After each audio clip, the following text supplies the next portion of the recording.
Hey everybody, before we get started with this video, look in the bottom right hand corner of this video and click that subscribe button. I want to see over 400 subscribers after this next video.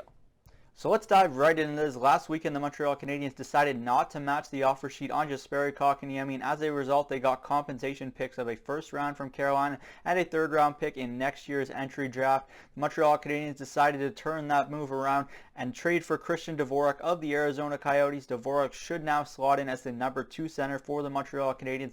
This is a very responsible two-way center that can certainly help the Montreal Canadiens power play and be a key contributor up front for this Habs team. So it'll be interesting to see who they decide to pair him with in terms of his wingers up front.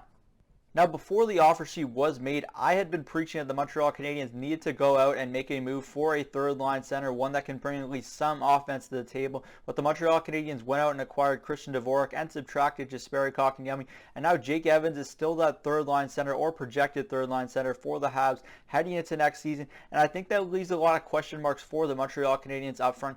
Now, I like Jake Evans, the player. I think he has a very solid NHL career ahead of him, but I feel like he's more of a fourth-line center and not one that has that offense in him to be a third-line center. I understand that the Montreal Canadiens likely see him as more of a matchup-based center this year, and he could be a shutdown line, whether it's with Artturi Lehkonen and Joel Armia on his wings, or whoever the Montreal Canadiens decide to pair with him. But I feel like Jake Evans as the third-line center could be Montreal's biggest question mark heading into next season.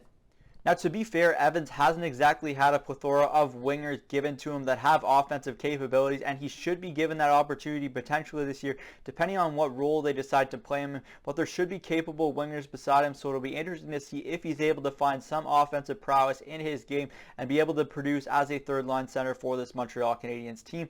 The issue here is that the Montreal Canadiens' fourth line this year should have a center as well that doesn't exactly bring a lot of offense to the table at this current moment, whether that's Cedric Paquette or Matthew Perreault. Whoever they decide to put at center on that fourth line for this Montreal Canadiens team isn't exactly going to bring a lot of offense to the table. So essentially your bottom 6 centers right now aren't exactly bringing any offense to the table, and that could be a problem for this Montreal Canadiens team in an Atlantic division where centers are certainly a strong suit.